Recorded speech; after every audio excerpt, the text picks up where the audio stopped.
देखिए हर खबर यहीं पर, सब्सक्राइब कीजिए TV9 भारतवर्ष।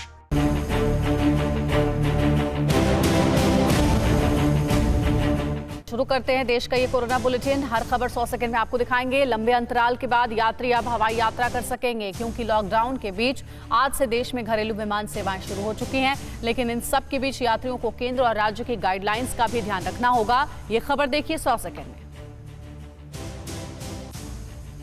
दिल्ली से लेकर हैदराबाद, हैदराबाद से देहरादून और देहरादून से इम्फाल तक में एयरपोर्ट को सैनिटाइज करने का काम जोर शोर से किया जा रहा है। फर्श से लेकर दरवाजों और एयरपोर्ट में लगी कुर्सियों की साफ सफाई की जा रही है। यात्रियों के बीच पर्सनल डिस्टेंसिंग बनाए रखने के लिए फर्श पर सर्कल और स्क्वायर बनाए जा रहे हैं, क्योंकि कोरोना काल में लंबे अंतराल के बाद फ्लाइट्स आज से उड़ान भरने के लिए तैयार हैं। लेकिन अगर आप विमान यात्रा करना चाहते हैं तो सरकार की गाइडलाइंस पर जरूर ध्यान दें। सभी यात्रियों को अपने सेहत की जानकारी देनी होगी। हवाई अड्डों पर चेक इन काउंटर नहीं होंगे, वेब चेक इन कराना होगा। विमानों में एयरलाइन कंपनियां खान पान की सुविधा नहीं देंगी। यात्रियों को उड़ान के समय से कम 2 घंटे पहले एयरपोर्ट पहुंचना होगा। एयरपोर्ट पर पर्सनल डिस्टेंसिंग के नियमों का कड़ाई से पालन करना होगा। यात्रा के दौरान मास्क लगाना अनिवार्य होगा। भले ही केंद्र की तरफ से घरेलू विमान से यात्रा करने वालों के लिए गाइडलाइंस जारी कर दिए गए हों, लेकिन अगर आप यात्रा करना चाहते हैं तो राज्य सरकारों के दिशा निर्देश का भी पालन करना जरूरी होगा, जिसके तहत यात्रा करने वाले यात्रियों को 7 से 14 दिनों तक क्वारंटाइन भी होना पड़ सकता है। हालांकि आज से देश में घरेलू विमान उड़ाने की जोर शोर से तैयारियां चल रही हैं। इस बीच महाराष्ट्र सरकार ने भी अपना रुख बदलते हुए आज से विमानों की उड़ान की इजाजत दे दी है। लेकिन पहले चरण में मुंबई ने सिर्फ 25 यात्री विमानों की उड़ान की मंजूरी दी है, जबकि पश्चिम बंगाल और आंध्र प्रदेश में भी विमान सेवा शुरू होने में थोड़ा और इंतजार करना होगा। नागरिक उड्डयन मंत्री हरदीप सिंह पुरी के मुताबिक आंध्र में 26 जबकि पश्चिम बंगाल में 28 मई से घरेलू उड़ानों की शुरुआत होगी। करीब 2 महीने बाद घरेलू उड़ानों के टेक ऑफ के लिए एयरपोर्ट पर खास तैयारियां की गई हैं। इसके लिए एयरपोर्ट अधिकारी टचलेस सिस्टम फॉलो करेंगे।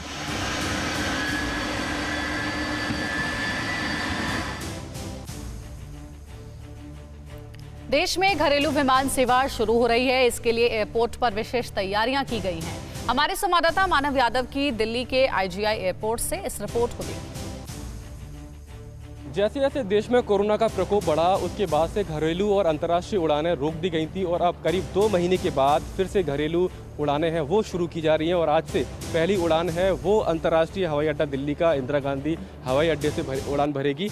4:45 बजे वो उड़ान जाएगी पुणे के लिए। और उससे पहले यहाँ पर तमाम यात्री आपको लाइन में खड़े हुए दिखाई पड़ेंगे, जो सावधानी बरत रहे हैं, क्योंकि कोरोना के समय में सोशल डिस्टेंसिंग का पालन बेहद अहम हो जाता है। इसके साथ साथ सभी यात्री आपको यहाँ पर मास्क लगाए हुए दिखाई पड़ेंगे। और इसके अलावा कई यात्री ऐसे भी हैं जो PPE किट्स पहन कर यहाँ पर पहुँच रहे हैं, फेस शील्ड लगाकर यहाँ पर पहुँच रहे हैं। ऐसे कुछ यात्री यहाँ पर है, उनसे बात करने की कोशिश करेंगे। काफ़ी लंबे समय से आप लोग इंतजार कर रहे होंगे फ्लाइट शुरू हो जाए। जी एक्चुअली मैम आज मेरा फेस्टिवल है, ईद है, तो ऐसा मौका आ गया कि ईद के दिन ही फ़्लाइट खुल गया। तो ये मेरे लिए बहुत ही अच्छा दिन रहा, जो मैं अपने घर जाके बच्चों के साथ, परिवार के साथ ईद की नमाज़ पढ़ेंगे और ईद मनाएंगे। और मैं ऊपर वाले से अल्लाह से दुआ करूँगा कि अल्लाह इस मुल्क से और पूरी दुनिया से कोरोना वायरस को ख़त्म कर दे, ताकि हम लोग जो है पूरी तरह, मेरी अर्थव्यवस्था बर्बाद हो चुकी है, ताकि पूरी तरह सब फिर। आपको बहुत बहुत ईद की मुबारकबाद हो। हम देख रहे हैं कि काफ़ी लंबे समय से लोग इंतजार कर रहे थे, 2 महीने के बाद लोगों को अपने घर जाने का मौका मिल रहा है। नहीं, अच्छा है। I think it's a good step that the flights have been open. तब सब लोग अपने प्रिकॉशंस ले रहे हैं, which is a good thing to see. देखिए कि जैसा कि प्रधानमंत्री हो चाहे किसी राज्य के मुख्यमंत्री हो, सभी लोग ये बोल रहे थे कि आपको कोरोना के साथ जीना सीखना पड़ेगा। और कहीं ना कहीं जो हमारे हवाई यात्री हैं वो अभी बात समझ चुके हैं। और जब अब फिर से हवाई उड़ानें शुरू की जा रही हैं तो यात्री बाकायदा मास्क लगाकर, फेस शील्ड लगाकर एयरपोर्ट पर पहुंच रहे हैं।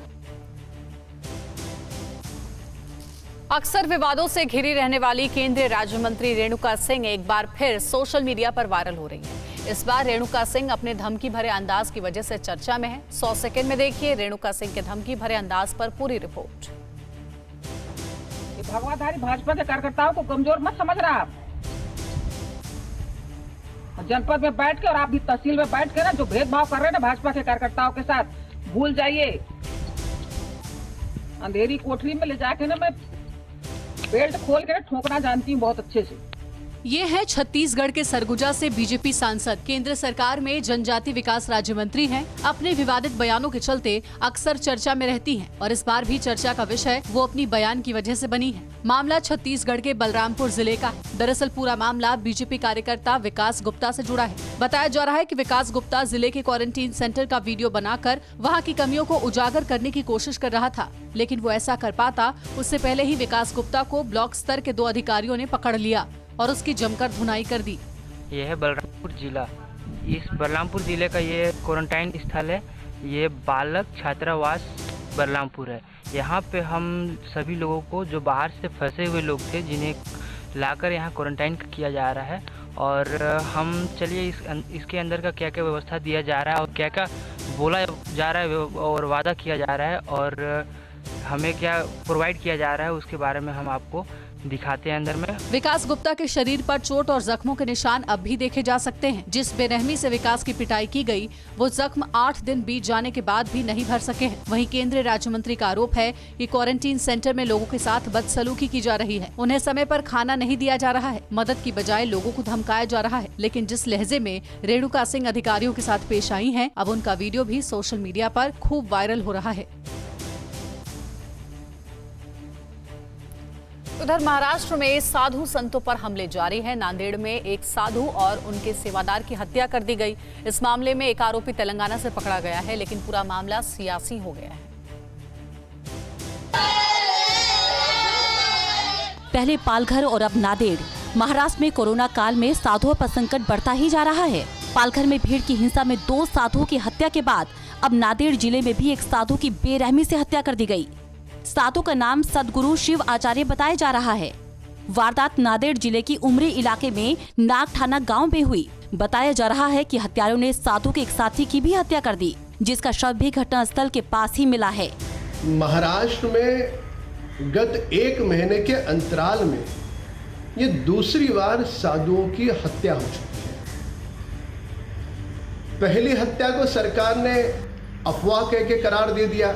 ये हो क्या रहा है महाराष्ट्र? वहाँ कुछ झटापट हुई है और साधु को उन्होंने गला दबा के मारा और साधु के जो चीज़ वस्तु यानी लैपटॉप, बाकी के चीज़ वस्तु और पैसे वो डिक्के साधु के गाड़ी में डाल के और साधु को भी मृतदेह गाड़ी में डाल के वो वहाँ से भाग रहा था। बीजेपी प्रवक्ता संबित पात्रा ने भी ट्वीट के जरिए नांदेड़ में साधु की हत्या के मुद्दे को जोर शोर से उठाया है। महाराष्ट्र बीजेपी के साथ साथ दूसरे सियासी दल भी महाराष्ट्र में नेतृत्व की अनुभवहीनता के मुद्दे को उठाकर घेराव कर रहे हैं। ऐसे में प्रदेश में साधुओं पर हो रहे लगातार हमलों ने उद्धव ठाकरे को और भी दबाव में ला दिया है। पालघर में जहां एक और 2 साधु भीड़ की खौफनाक हिंसा का शिकार हुए थे, वहीं नांदेड़ में साधु और उसके एक साथी की बेरहमी से हत्या कर दी गई। जाहिर है कि एक और लॉकडाउन में मंदिर और साधुओं का जीवन वैसे ही अलग थलग कर दिया है और अब ऐसी वारदातों ने इनका जीवन ही संकट में डाल दिया है। कोरोना के कहर के बीच उत्तर भारत में गर्मी ने कोहराम मचाना शुरू कर दिया है। कई राज्यों में पारा 45 डिग्री सेल्सियस के पार चला गया है। आने वाले 4-5 दिनों में पारा और चढ़ेगा। मौसम विभाग ने लू को लेकर उत्तर भारत के कई हिस्सों के लिए रेड अलर्ट जारी किया है। ये रिपोर्ट देखिए।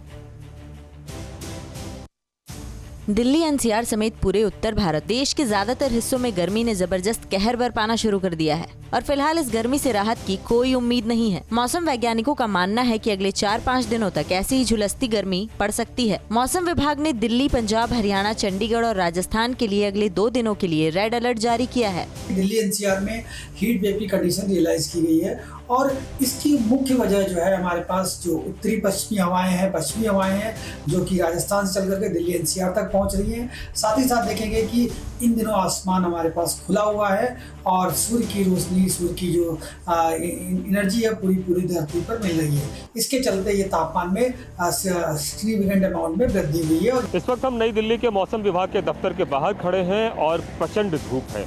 यकीन मानिए सूरज जो है एकदम सिर पे है और उसका असर यहाँ की सड़कों पर दिख रहा है। चारों तरफ सन्नाटा है और मौसम विभाग की माने तो अगले 4 से 5 दिनों में जो रेड जोन एक तरीके से करके डिक्लेयर कर दिया गया है, क्योंकि हीट वेव काफ़ी ज़्यादा हो रहा है। यहाँ तक तापमान की बात करें तो पूरे उत्तर भारत में अभी 45 से 47 डिग्री के आसपास तापमान है जिसे बढ़कर 48 से 49 डिग्री तक पहुंचने की संभावना है।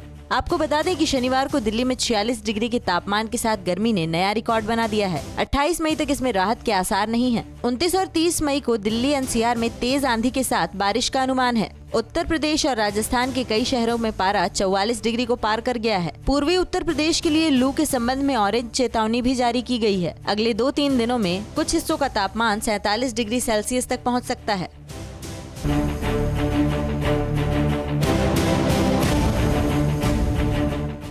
अड़ी सोमवार से शुक्रवार शाम 6 बजे सिर्फ TV9 भारतवर्ष पर।